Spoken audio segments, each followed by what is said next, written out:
these notes.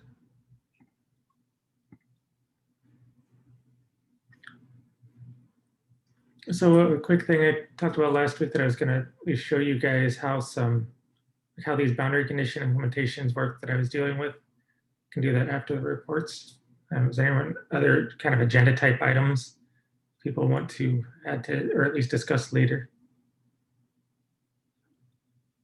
Yeah, I mean, I might add a couple more, just trying to move forward the EM1D stuff and the discretized documentation. So I'll add that if we have time. Okay. And let's move on to some quick reports here. Xiaolong, I think you're the first person on there so far.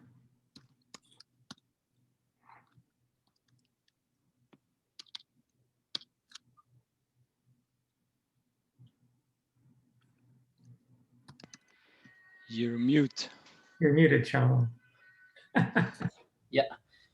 In recent weeks, I finished the tutorial of the cross-gradient joint invariant. I created the synthetic models, synthetic density and susceptibility models, and finished the tutorial part. But I made a problem. So is anybody help me to upload the synthetic model, observe the data, and tuple to the? I noticed there is a Google storage or some place to store this data. In that case, we can just write some code and download the data to the local PCs like other examples. And yeah, that'd definitely be the best process. And if you if you want to send it to me, I can put it up there and get it piped in for you. Okay, sounds good. I will send you right later. And I also use the new eigenvalue, use the new beta estimation method merged by the keyboard, but I also made a problems.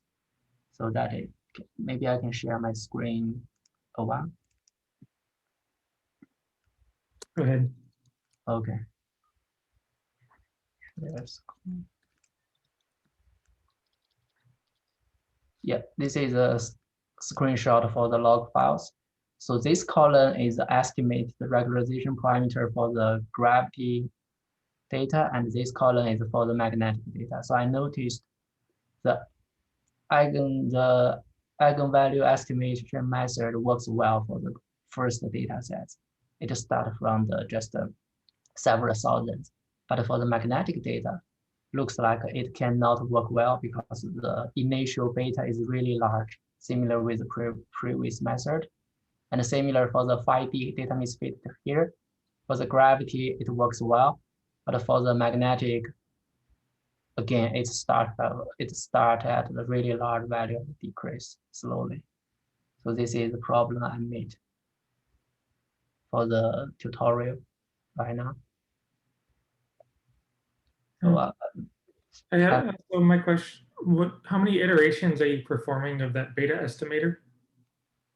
I just use the default values, same way the T-bot used, I think. So is it, I'll have to check, but I think it's still defaulting to 1 for now. Okay. Default is 1? I believe so. I'll have to double check. Okay, thank you. Yeah, so it might be worth it to run a few more iterations of that beta estimator, or like bump up the estimation. All right. Yeah. Yes, maybe. Right.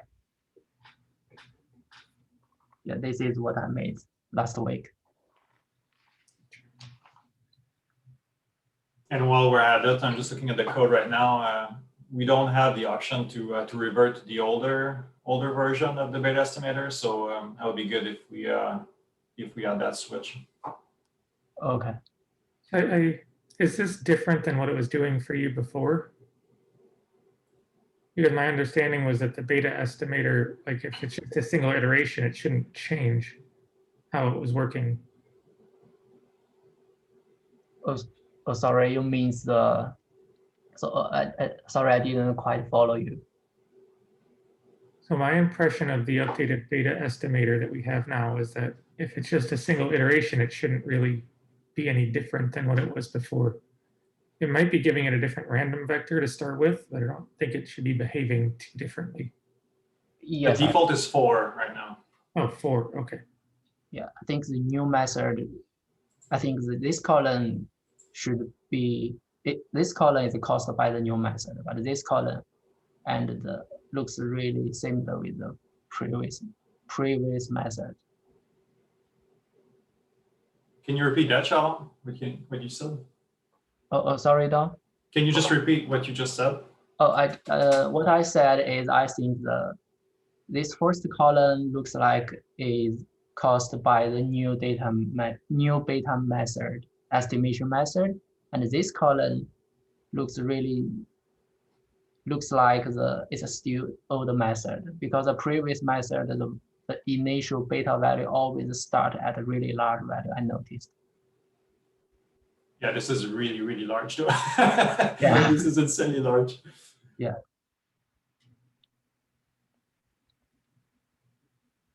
Yeah, this is the problem I made. Not sure. Also looks like you're doing quite a number of CG iterations. Is that? Oh, yeah, for here is a synthetic model, so I just set the maximum CG iteration is 200.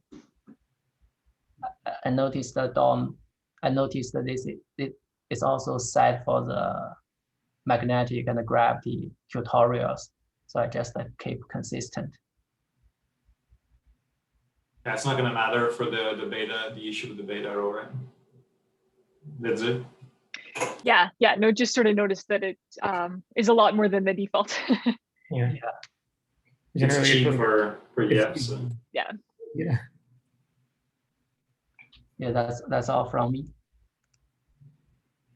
So I stop the share. Cool.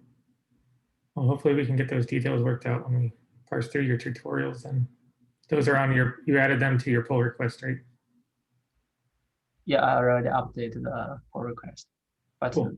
probably I will lose the power several hours later sometime. Everything will get back to the normal next week, so I may not reply your message in time. Well, stay warm then. Thank you. Dieter, you're got yourself up next. Yes, yeah, we resubmitted our comparison paper, which we also uploaded on CurveNode. So if you want to check out the figures, it's in the Swang team. There are all these comparison figures of the fields and the meshes. Other than that, I sort of struggled to find a nice time domain example that has very accurate responses in 3D. It's kind of, you can find examples, but then either they struggle at early time or at late time, or they are overall not super precise. Like when I look at, say, 1% error trying to achieve. So it seems to be a difficult topic. I've never done a lot 3D time domain modeling, so I'm just lacking experience, but it seems to be a difficult thing. And you're trying to get down to 1% error? Yeah, because that's normally my frequency goal, to get down to 1%. And then now I do the frequency time domain. I also try to get below 1%, and it works for layered models, because I can check that with EMPyMod easily, but I struggle to find a time domain 3D code that can easily handle that. I mean, I've done a validation with the time domain code against layered Earth. So the similar test that you've done, and I've done it with a conductive and permeable sphere. So I could send that off to you. It's written in a nice notebook, but I don't think I'm getting down to 1% error. But like 2, 3? I'd have to go check. That would be fine. It's just not if it's... I want to say at least within 5 pretty confidently, but yeah, okay. you'd have to... That would be great. Okay, yeah, a sphere would be great, something like this. Yeah. Sure, I will, I'll send you those notebooks. Cool. cool. And yeah, Peter, not one much. thing that you probably think about the time domain is likely mostly secondary field after the time off. So actually doing a same 1%, like even though you use the exact same frequency domain code and calculate like in a transform and calculate the error in time domain, it's probably not 1%. So because like it's actually so there's no primary here. So yeah, I think the accuracy, like if you're using the same measure of using the relative errors, then you probably get higher like errors, I guess, in time domain. But wouldn't that, let's say you have a shallow marine case with say 100-meter water, shouldn't be that much, right? That shouldn't be the case. Because you cannot separate easily the secondary and the primary. Well, yeah, from the modeling point of view you can, but from data point of view not. Right, like my point was there's no then DC component in the time domain. Yes. Like, yes. Okay, so I think that's what I meant primary, I guess, in this case. So yes. And That's yeah. In the case of the switch off. Right. So what I usually see, like if I compute the relative response, usually time domain has much larger like anomalous response compared to frequency domain where you got both. Interesting. What I meant primary and secondary. So that's I'm not sure, but that would be my guess. So I wouldn't push like too hard. 1% seems like a pretty good, but yeah, it'll be. It's an interesting question because it's a paper that I have about Fourier transforms, and then they push you to compare as complicated models as possible. But what we saw with our 3D comparison paper, if you go to complicated models, you're going to see much more the differences between different modelers than you will see from the Fourier transform. So it's kind of a difficult task, right? And then you can tell me where is the bigger error, and I don't know, but it's hard to prove anything. Yeah, anyway. So I know that Rafael Rochlitz in custom, the finite element code, he has now also implemented time domain modeling in 3D with like SimPEG has it, so not with it via transform, but actually Maxwell's equation in time domain. And as far as I know, he has arbitrary waveforms included, so step on, step off, and anything in between. So I might give that a try, but then that's quite involving to build a finite element mesh. So yeah, it's easier to build a tensor mesh or an octree mesh. Anyway, yeah, thanks, Devin. That would be great to have a go. A sphere would be great. That's it. Yeah, I would say the spheres. So I just sent you one for a layered Earth. I can send you one for the sphere, but the sphere is it's an analytic solution that makes certain assumptions. So it's in a vacuum, and there's some things about how smooth the primary field is as it reaches the sphere, etc. So I don't think you're going to get the errors that errors of 1% just because of some assumptions that are made in this analytic solution. Yeah. But check out the one for the layered Earth, and if you're happy with it and it's doing good, then I can always send you the other one. Yeah. Cool. Thanks.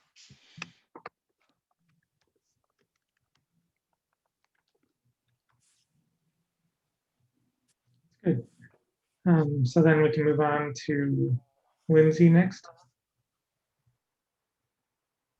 She said her environment was noisy. I am actually back. It just got quiet. Sorry. But not a major update. I just wanted to share the link that Dieter put the notebooks from the paper up on CurveNote, and also flag if anyone wants to put anything from the SimPEG research repository up on the SimPEG group. Feel free to. If you run into any problems, you can bug me or Rowan or Steve.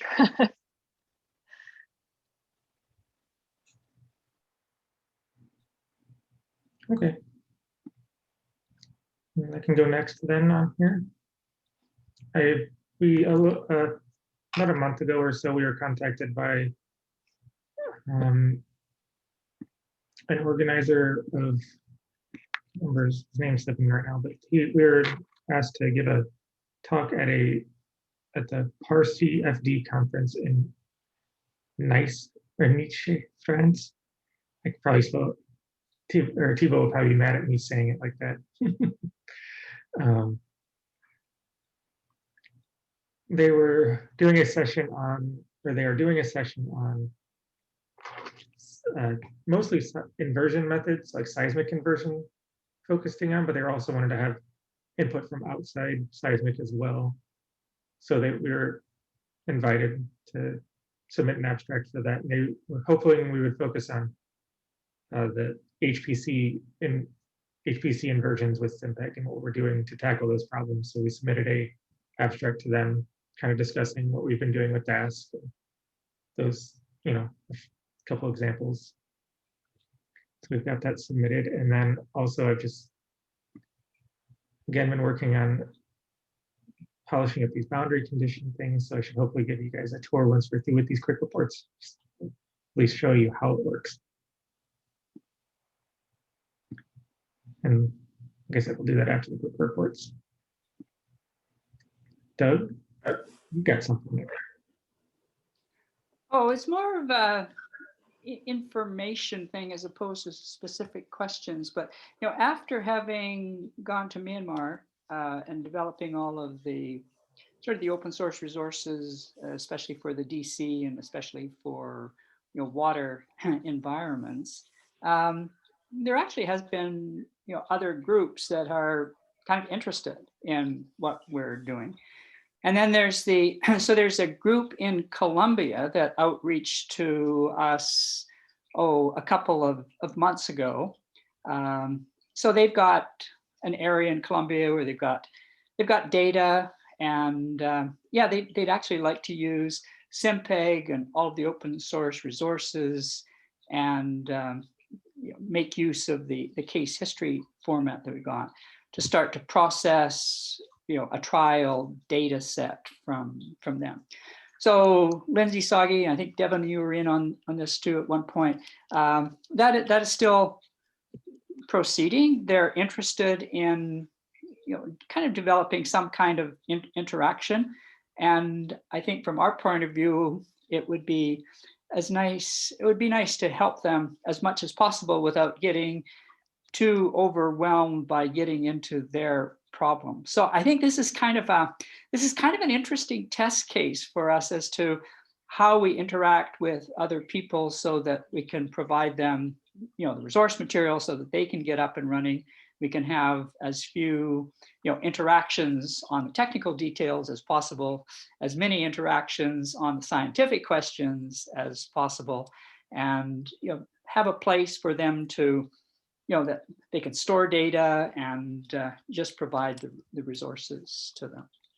So that's kind of the background now, and they're at the point where they're asking if they could get a little bit of help from our end to see if could help them develop a case history and maybe to help walk them through the inversion of a data set and really just get them going and have a bit of a template. So I just kind of wanted to throw that out, see if anybody in particular is interested, and that's about it. I mean, just kind of commentary. I mean, Devin, it might be something that you're particularly connected with. I'm not sure whether you were in on all of those calls that we had before. I kind of lost track since we hadn't talked. I think I was for the most part, but I've been following it maybe not as intensely recently because of the other stuff that I've been tasked to do. But I'd be happy to be involved. I think I'd just like to know I'd like to know what sort of explicitly what their goals and needs are in terms of help. right now it's not very well constrained, but I think if I could get kind of an explicit list of those things, then I would know how to help a bit better. Yeah, so that might be worth a conversation to, interact with them. I think at this point, what we had asked them to do was to isolate at least one data set and try to start putting things into a case history where they first delineated and articulated what the problem was that they had, and then they'd have a data set that we could process with them. And basically, it'd be very similar to kind of what, I guess, a little bit what went on in Myanmar. So this might be a nice additional example, kind of for the use of case history, that case history document, and hooking up all of the SimPEG software for the processing, and just reaching out to another country in a different problem. Yeah, so I guess in a way, I mean, we have the case history template that we provided with we provided the DRD. That could essentially serve as the template that we would provide to them. The only difference is they're using the full SimPEG package as opposed to these little apps. But I think the approach in a lot of ways is pretty similar. Anyway, we can discuss offline afterwards. Yeah, Just yeah, want that to bring works. up everybody's attention. Okay.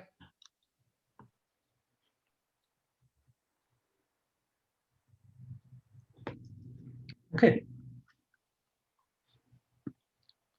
So, Joe, I got a quick question about that boundary condition implementation. Is that actually pretty general? Like, have you implemented for like a divergence, gradient, curl, like all the operators, like a differential operators that we have? yeah, I'll go over it and I'll show you what I have so far afterwards. We're going through the quick reports first. I haven't done it yet. Dom, I think you got yours last year for your quick report.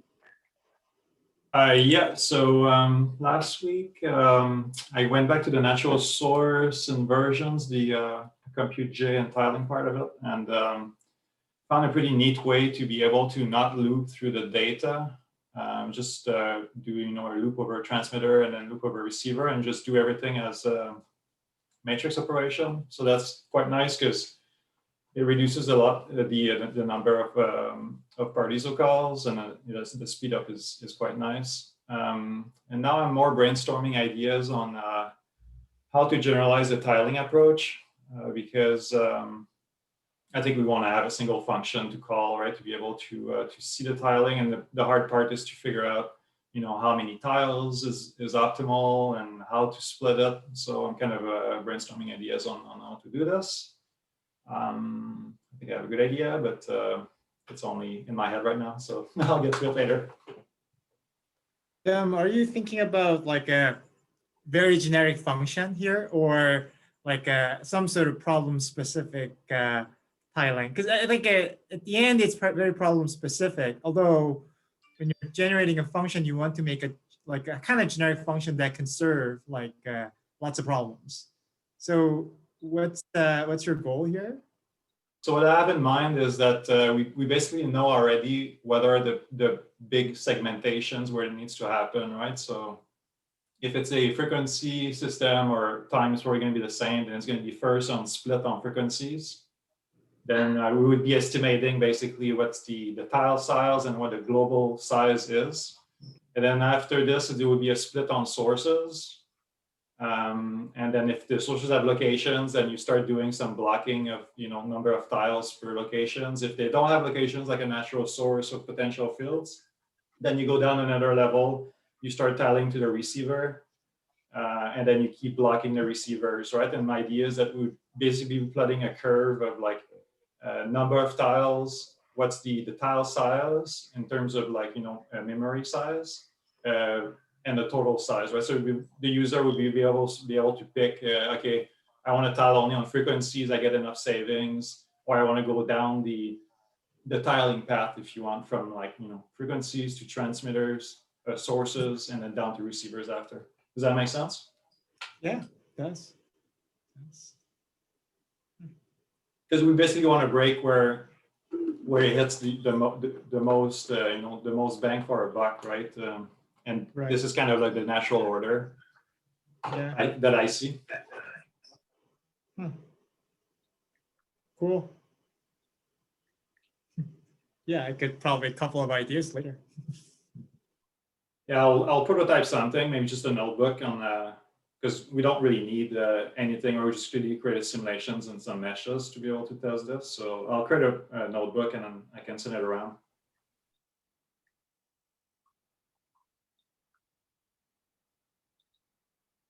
Yeah, Dom, I finally got my node or the cluster set up, so I'll be able to run some more tests on node styled systems. Oh, that's awesome. Yeah, yeah. I've just had to turn into a web developer last few days or last week, a little bit more. So yeah, I'll be back to it next week and should be able to do something for you there. That's great. Yeah, because natural source, that's where we're going to have the most gain, right? So when we can send it to different nodes. Yeah.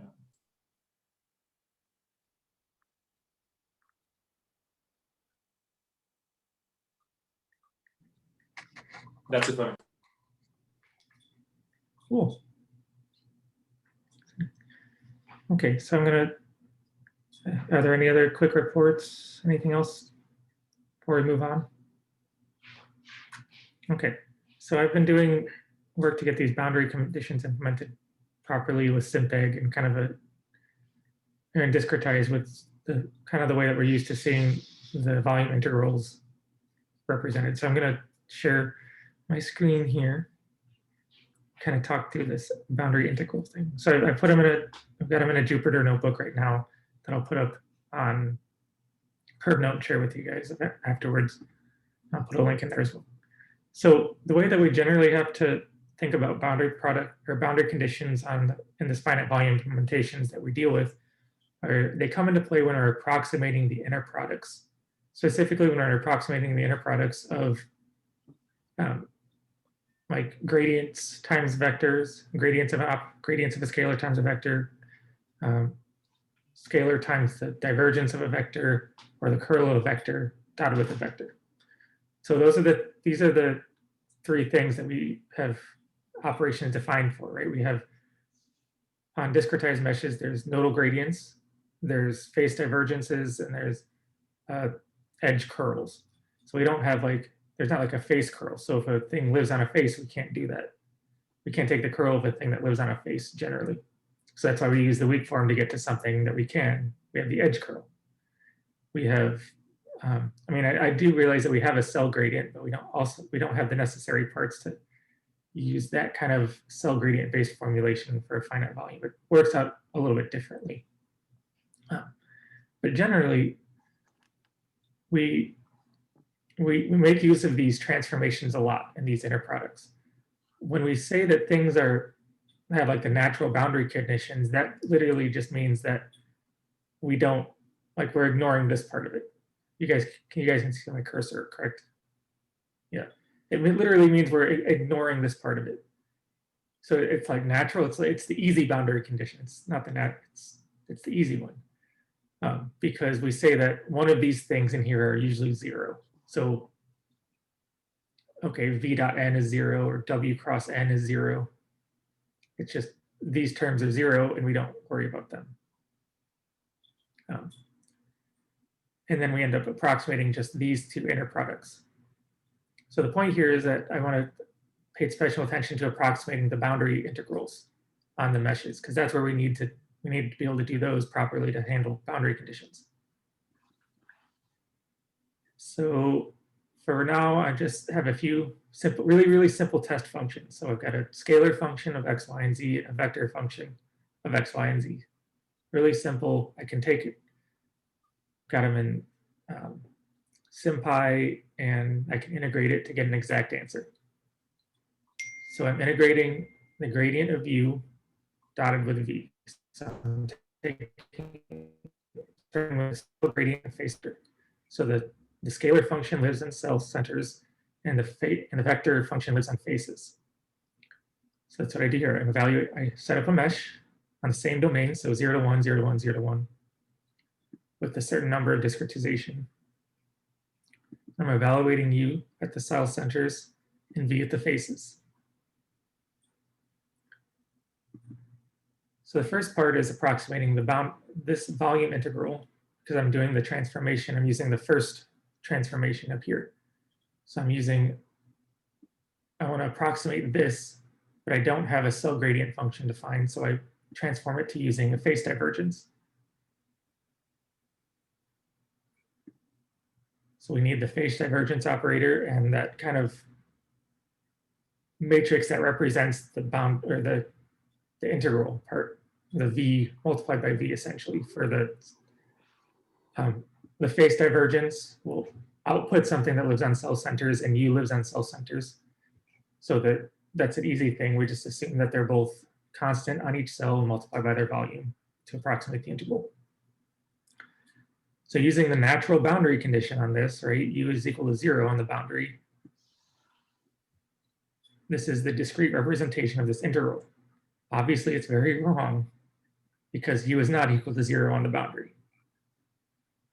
So this is the actual solution. This is what the natural boundary condition gives.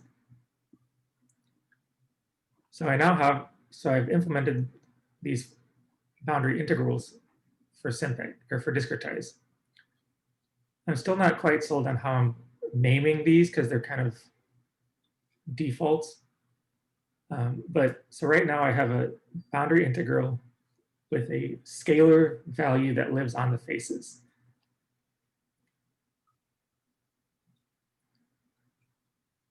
So I have this MBF, which functions similar to this MC here, in that it takes the value of U at the boundaries, at the boundary faces,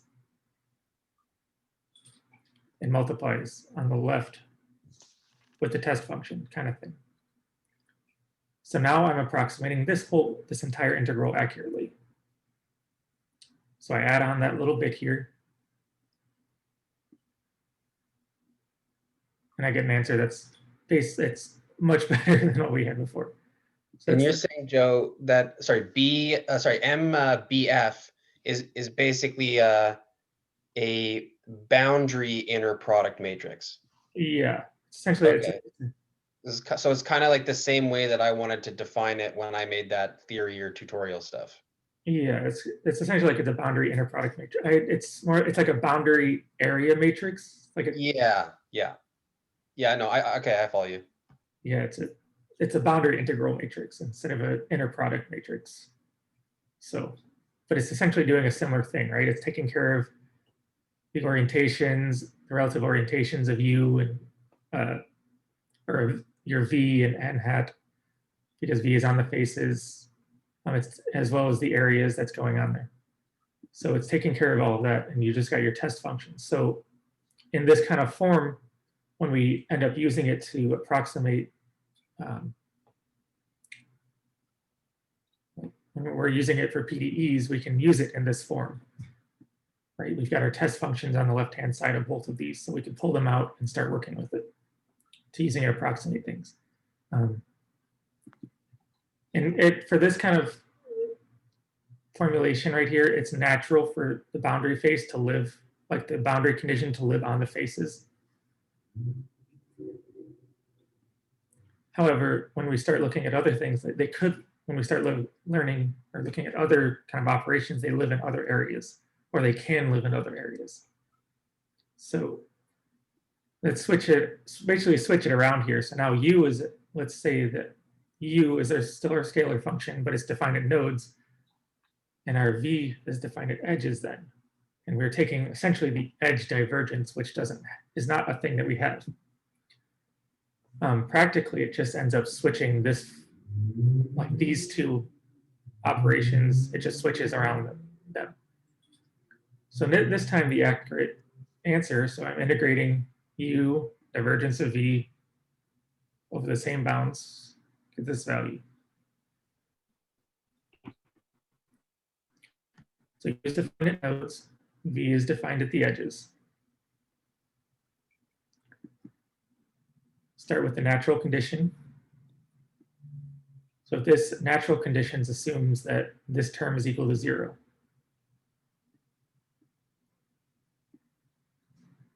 I get the nodal gradient operator applied to the u at the nodes times the edge inner product, because the vector lives on edges and the gradient of u lives at edges. So we need the edge inner product matrix. We get the value, and then we obviously get the wrong answer because it's not correct, right? Like the natural boundary condition is not correct there. So again, I've now defined this integral like this part of the integrand in terms of the boundary vectors. So for this, in general, we need to define that like each component of V is on the boundary, on these boundary nodes, because that's where the boundary is. It's like on these nodes. What I mean by when I say that we have to define all three components of V to be able to do it, or of all three components of, V at the boundary, is that, so, and generally on unstructured meshes, we can't know the direction.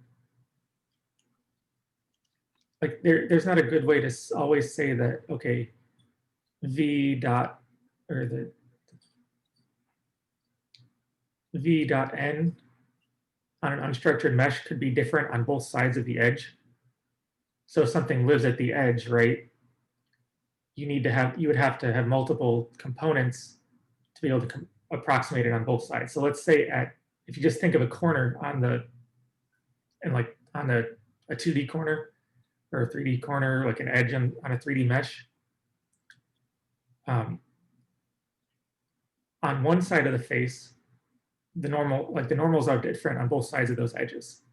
So that's why we can't necessarily say that, oh, we need to know only one component at every edge. Or at most, we need to know two components at every edge, but it's hard to say beforehand which two components they are, or which direction those two components are.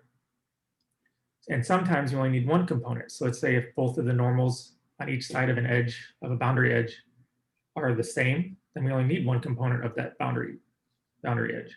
But it's hard to say ahead of time when you start thinking about unstructured meshes.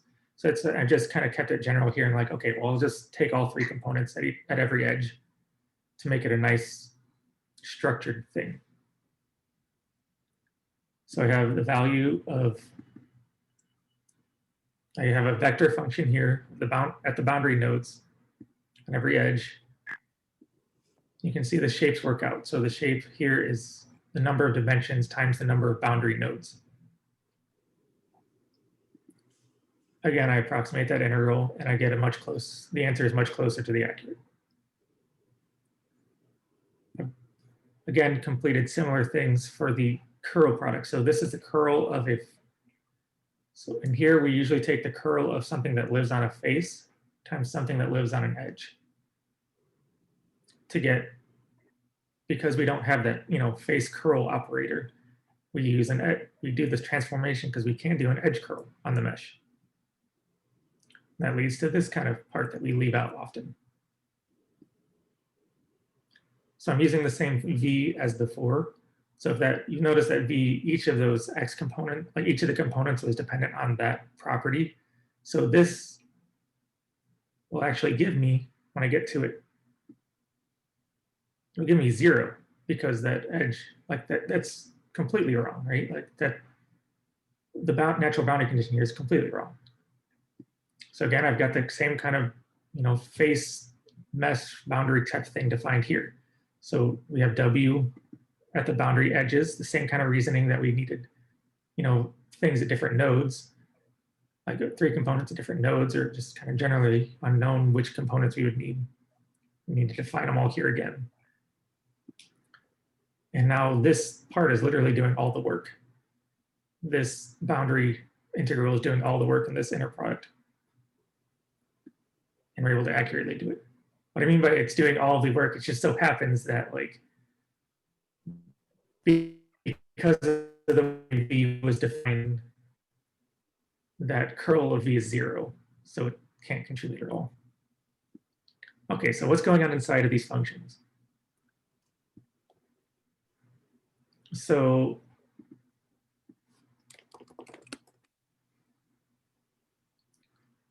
inside this, let's go back to that nodal gradient problem. So the boundary node vector integral is what what I was using there. So inside of it, we were projecting the node. We need to know which nodes are at the boundary. We need to know which faces are at the boundary, and how to go between all faces to the boundary faces, all nodes to the boundary nodes. That's what these are doing. Those two matrices are doing here. This is the dA part. So this is the dA vector on each face. So we take the face areas and the boundary face outward normals. And then we need the averaging operator. So this is very similar to the internal structure of all of those inner product, like get mesh or get face inner product, get edge inner product matrices. This is kind of similar to those internal structures. They're averaging operators that average things to, in those cases for the inner product matrices, they all average to cell centers. They all average to cell centers to take the integrals. But here we need to average to faces, to boundary faces. We need to average properties to boundary faces. So I'm averaging those boundary nodes to the boundary faces here and building up the matrix. So the edge functions here are defined at the boundary nodes, right? So that's why we take this boundary node, and then we have trying to remember what I was getting at here with this. So we have a vector defined at boundary nodes that we're mapping to scalars that are on all nodes. So this is kind of what happens here. So this is that averaging operation that's averaging the boundary items to the face centers, and then taking the integral. And then we project it back to all of the nodes at the scalars. So this matrix, this SP-diags here is what's kind of handling that operation of taking the three components. So this is, I'm just using a shorthand here to kind of block all the X components, all the Y components, and all the Z components into one matrix. So the X component of, F dot N, or the X component of the face normal dotted with the Y, things like that. So that's handling the block matrix. Okay. So then what if we want, let's say so we had the vector function defined at nodes. Well, what if we wanted to say that it's at the faces instead? This is still, you can still do that. It just changes essentially where this average operator goes. So instead of it happening like the average transpose to these functions, it happens after you block the matrices together. So this is like instead of before blocking, it happens after blocking. It just changes it. So it still works. The still kind of general functions work if we have things defined at other spaces. It just generally makes sense to have them defined at the boundary nodes here. Your boundary, it's easier for the boundary items to live at the same place where the function you're multiplying it by lives. So if you're saying u on the scalars times the gradient of an edge function, the boundaries, it's kind of more natural for them to live at the same place that u lives. Joe, so here, if you take the gradient of nodal function, it actually lives in edges, right? So we're imposing here, I guess, the Neumann, I think. Like you're imposing like some certain value of the flux at the boundary. That's the goal, I guess. It would, and that's how it is used, yes. Right, then so are you defining then boundary condition at the edges? Or because at the end, your seems like assigning values at the face. So yeah, can you actually clarify okay, when you're writing down the weak form, where the boundary condition is defined, and we're actually implementing in the code where that boundary condition is imposed. Right. So So what comes to it is that we're approximating this integral, right? This boundary integral. So we need U, and we need everything to eventually live on the faces afterwards something. So it's usually easier if, you know, V is also at the same place that U is. Gotcha. When we're implementing higher order integrals, but it doesn't have to be. Right. Right. It's just usually easier, especially when we start dealing with like Robin type boundary conditions or something like that, when, you know, then we would say that in this case, V is a function of U.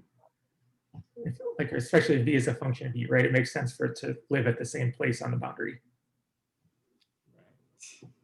Gotcha. But if you just know a different condition, so if you say V dot N, if you know V dot N on the boundary, you could also implement it already. I see. But it's just the parts are now there to be able to implement all of those types of things. Right. Got it. Yeah, I mean, it sounds like you made the, let's call it the boundary, like in surface integral matrix, and now it seems like, is there some kind of like projection matrix or some other piece that you need to kind of add on depending on the boundary conditions you're imposing? And so it's I've got all, like, the point is I've got all the parts there, but yeah, it's if you have a boundary condition, this is what you use to approximate your integral, and the discrete form, like, it's part of the discrete form that you're doing, and then you just carry that through your discrete evaluation.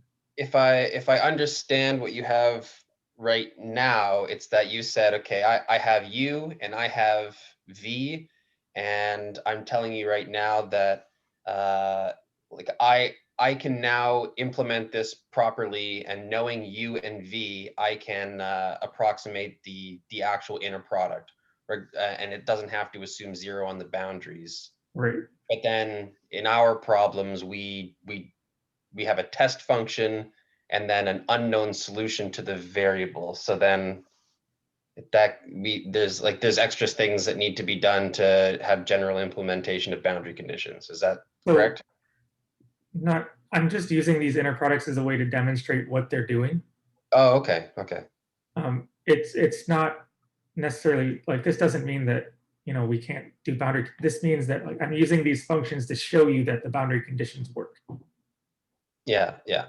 Does that make sense? Like, I generally, we don't know this, right? And then this is our test function. I'm sorry, this would be our, yeah, we don't know this, and this is our test function or something like that. So we don't end up doing this, and I can show you what happens in the 1D case eventually.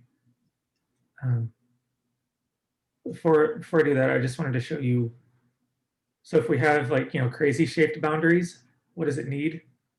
Well, we just need these 3 operations, right? We need to project nodes to boundary. We need to be able to project things, or we need to select the items at the boundaries, and then define the outward normals because of how, like, these functions are defined, right? This is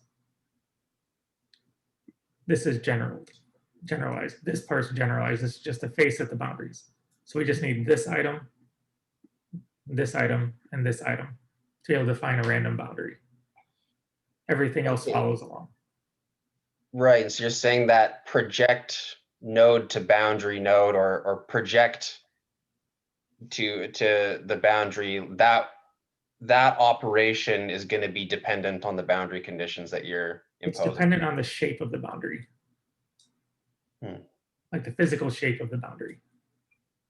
So by default, it makes sense for us to return things that just define on the, you know, actual boundary of the mesh object. But if someone wanted to, you know, do some crazy boundaries, those are they would have to define these on their own. But we also might be able to, you know, start incorporating some inactive, active cell lists to be able to do that for them as well. That's where it would come into play. So these are just Yeah, I think I've that's extended kind it. of what I'm getting at. Yeah. So how do these boundary conditions, like how does this play out in these like, you know, non-Dirichlet conditions or non-known values? It essentially works out that we need to approximate those functions at those points. So this is a common like Robin form of a boundary condition here. We know the gradient of a scalar function. We know the scalar function plus the gradient of the scalar function dotted with the outward normal is equal to something. So if we rearrange this, we want to make an approximation. We approximate the derivative at the boundary as a function of like a ghost point and this value at the cell that it's on the boundary of.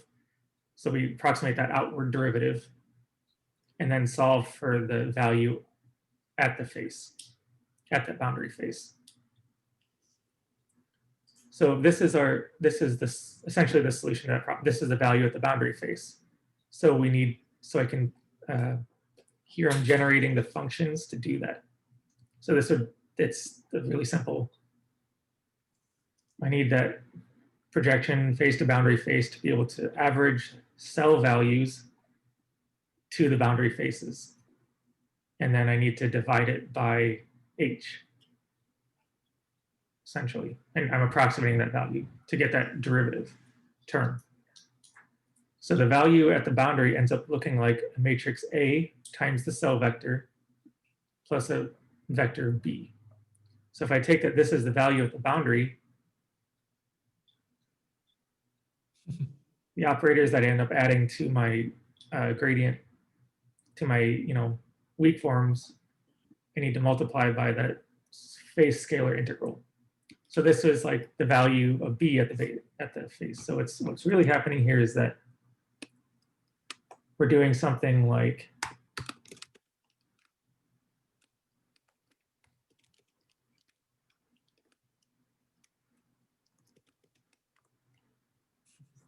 where, like I said, this is the value of the function at the faces. Yeah. Okay. Yeah, I'm following you. That's what I was hoping was gonna happen. Yeah. So and then this is what we, carry on. So I can show it in the 1D example here as well.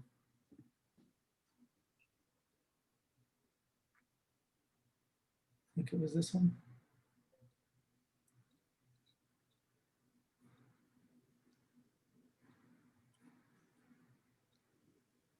Okay, yeah. And the 1D, these are the inner products that we're using. So we're taking the inner product and we're adding on this condition here. So I'm discretizing this thing here. That discretized looks like negative V transpose D transpose V plus V transpose times this. These were those A and B's that I gave back from the Robin part. And they were built off of those inner product operations or those boundary face vectors, right? Those boundary face integrals.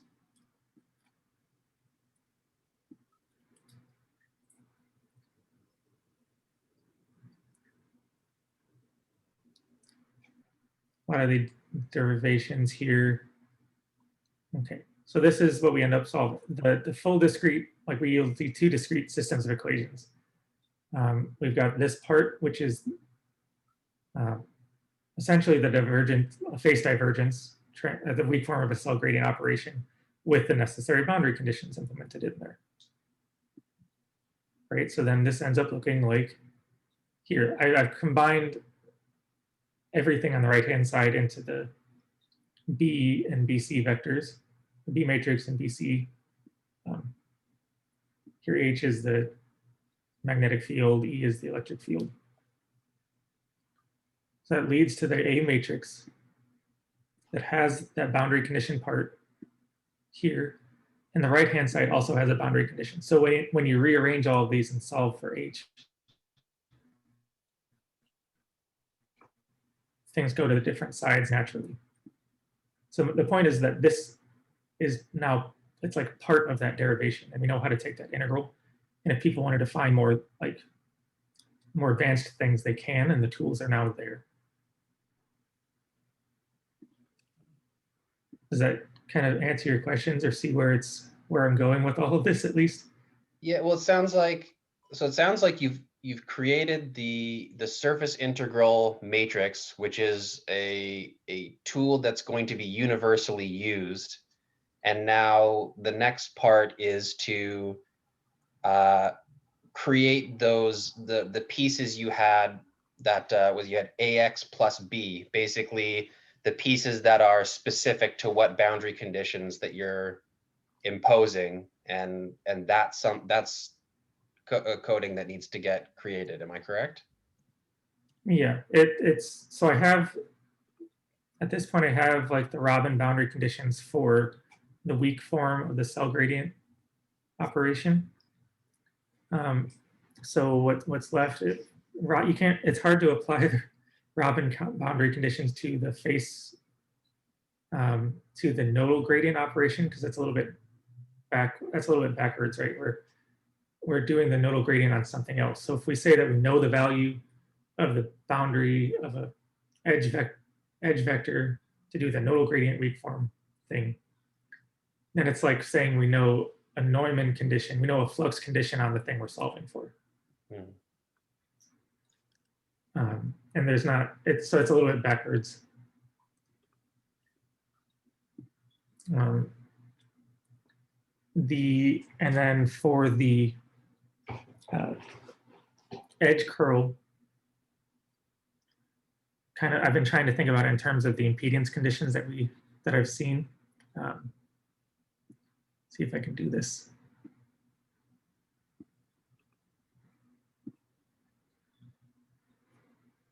Yeah, right. Like so you impose like a impedance boundary condition, like as a Robin. Yeah. Sorry, I'm trying to. Dang it, didn't work. Okay.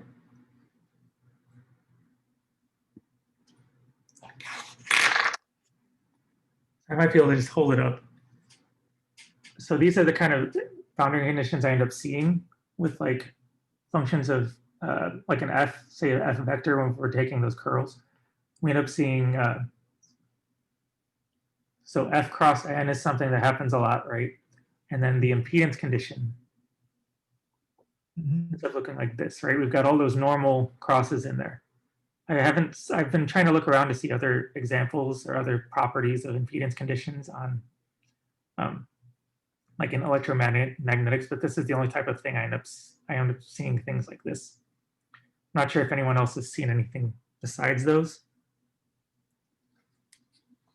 As far as like, because that's like a Robin boundary is an impedance boundary condition. So if you're looking it up like that. And what ends up happening is that, so we need to approximate the value of the curl of f at the boundary, right? So that lives.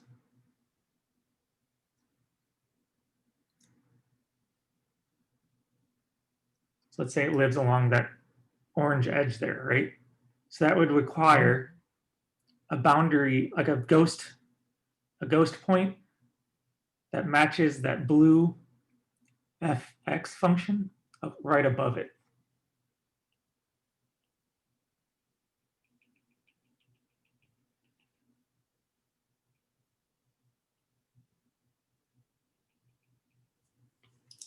So it needs like a ghost point up there to be able to compute the curl.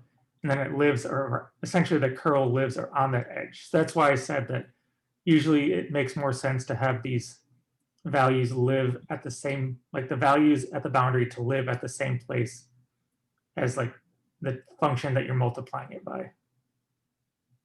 So you would generally, you would multiply face curl operator by something that lives on the edges. So it makes sense for the boundary condition of that thing to also live on an edge. That boundary value to live on the edge. So in this case, Joe, like are boundaries on edges then? So like there are boundaries that are on, or there are edges that are on the boundary, right? Sure. But So there,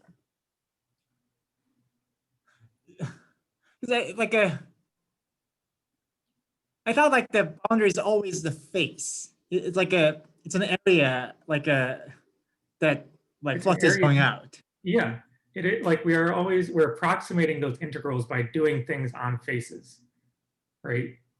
Right. But the same way that you think of doing inner products, we're approximating, we average things to the cell centers to do the inner products, right? Even if something lives on the edge, we average it to a cell center and then move on, right? So it's the same kind of So- thought here. It's like even if something lives on the edge, we average it to the face and then do the integral.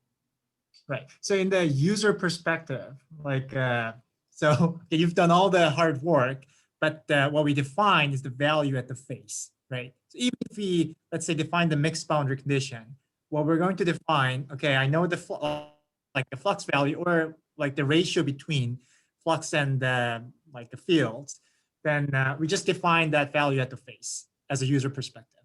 And then we got intricate operation that could handle that. Yes. I've implemented all the things necessary to handle those kind of like operations. So even if you say that, okay, I know the value. So what you say, okay, I know the relationship of the field and the flux at somewhere, or I know the relationship of the field and the flux. Well, that kind of, where does that relationship live? Does it live at the same place that the field is, or does it live at the same place that the flux is? And what was the challenge in the nodal, like to define the mixed, the Robin boundary condition?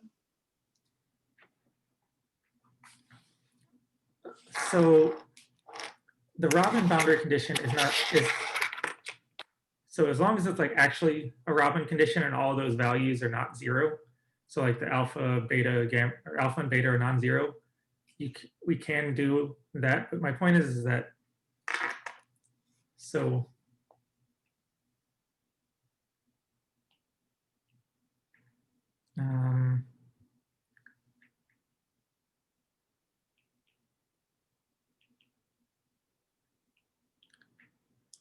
we're often taking like the divergence of the like del dot j, right? Mhm. Taking the divergence of that. And we also say that, j is equal to sigma, the gradient of something. Right? So what we want to end up imposing is that we want to impose boundary conditions on phi, but we're doing the integral, approximating that integral on j. Right? So we can only use that to do stuff with j. Right. So if we can't say we know j at the boundary, if what we know is we know phi at the boundary. We can, if we know phi at the boundary, then it kind of, we need to approximate j at the boundary, right? That's what we need to do to be able to use these kind of formulations. We need to approximate j at the boundary some way. But that doesn't matter, right? Like, because if you think about like the Robin, and then assuming sigma is constant, it should be canceled out. Again, in a specific case. Yeah, the Robin is actually easier. The only weird one with that, I'm sorry, is like a Dirichlet condition on phi. And it's actually, if you have like pure Dirichlet conditions on like the gradient or the scalar function at the nodes, I don't think the nodal gradient is the best way to implement something if you know the value of the scalar at the boundary, because it will still imply that j, like that divergence of j equals 0 at the boundary. So you're not just doing a Dirichlet condition on the boundary, you're doing Dirichlet and Norman on the boundaries. Right. So it's like it's not quite what you want it to do, right? Like if you know, you can set the value of phi at the boundary, but will still imply that divergence of j at the boundary is 0. Oh, that's great.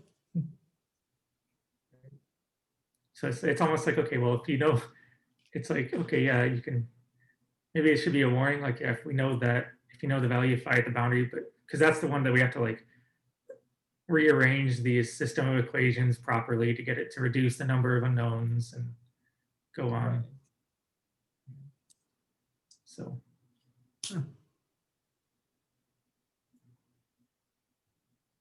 It's just not, it's just a weird, it ends up being weird. Because, like I said, you end up imposing two boundary conditions at the same point.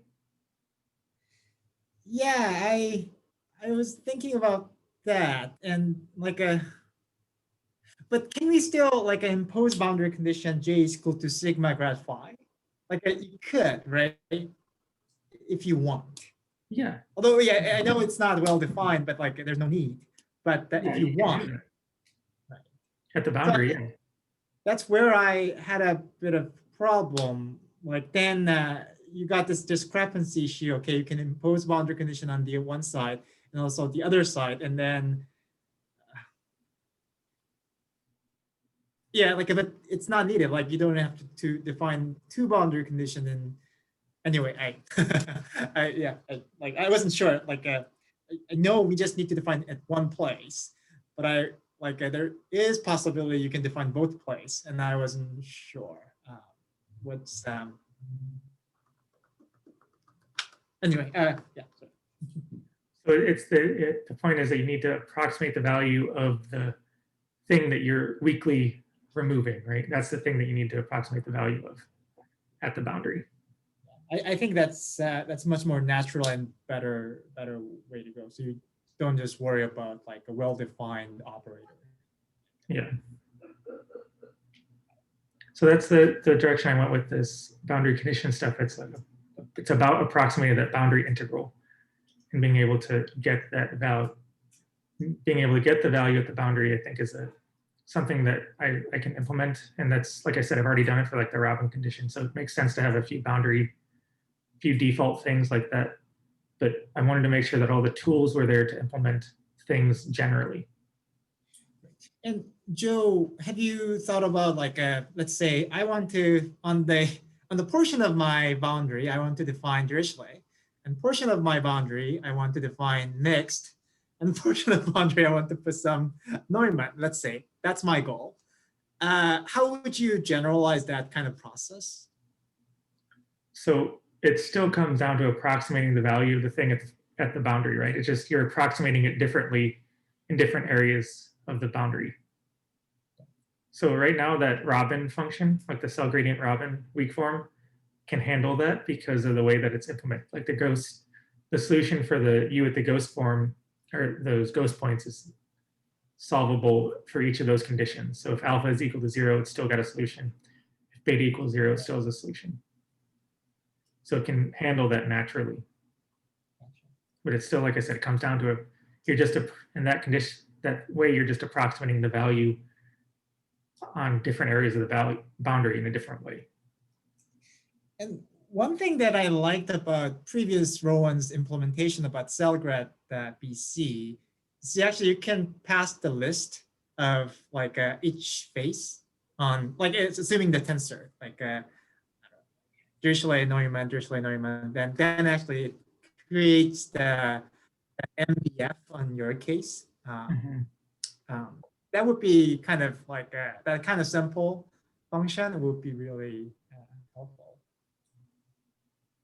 So you can like yeah, it can like we could have a function like that and generate the alpha, beta, and gamma values that you would.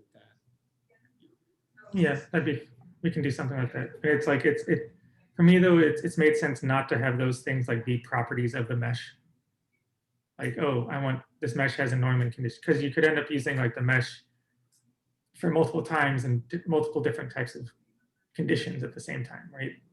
Yeah, well, I mean, the boundary condition thing should be things that we ask for from the mesh and give them a property. I would be thinking you'd have that function and you'd say, okay, here's the alpha, betas, and gammas for all my faces. Like I need to figure out what the values are in the faces, and then it kicks out the the matrix and the vector that you would use to approximate the value on, say, the faces, or yeah, I guess on the faces, that's where the boundary integral is being solved. Yep, and that's what it does, right? Like the one that I have already does that. Yeah, that's awesome. That's great. Joe, I'm actually really looking forward to update our DC code with our like your sort of latest utility codes and functions. Yeah. That'll be much cleaner. It's kind of like dirty as shit at this point. It Yeah. works. It'll be a lot cleaner. It'll be a lot cleaner. It'll be a lot cleaner, and also it'll be great to implement that nodal nodal problem of the Rowing boundary condition. Yeah. One thing I think you've accomplished, and it can't be overstated enough, is you seem to have an implementation that matches very well with the theory that you're presenting. There's no hand wavy kind of stuff where you're skipping steps. It sounds like you're going to be able to directly show some type of equation or expression, and then it's implemented in the exact same way. And it's going to be a lot less confusing to learn how to do this. Yeah, it's like Joe, this is really exciting because it Like I said, I gave it. functions to do other things like flow problems and like a whole bunch of other things. So yeah, it'll be really well used. I gave it a decent amount of thought to make sure it did something like that. So, okay. That's really nice, Joe. Would you mind also posting the notebook link just in the notes so that we can take a read through and take some time to digest? Yeah, sure. And I did get a quick email from Zhao Long. He says to say sorry he dropped off. He lost power again. So I told him to stay safe. Yeah. Well, I know that's been like, what, hour and 15 minutes. So thank you guys all for sticking around and checking it out. Well, thanks, Joe. That looks great. Looks really great. Thanks, everyone. Thanks, Joe, and everyone. See you next week. Bye. Bye.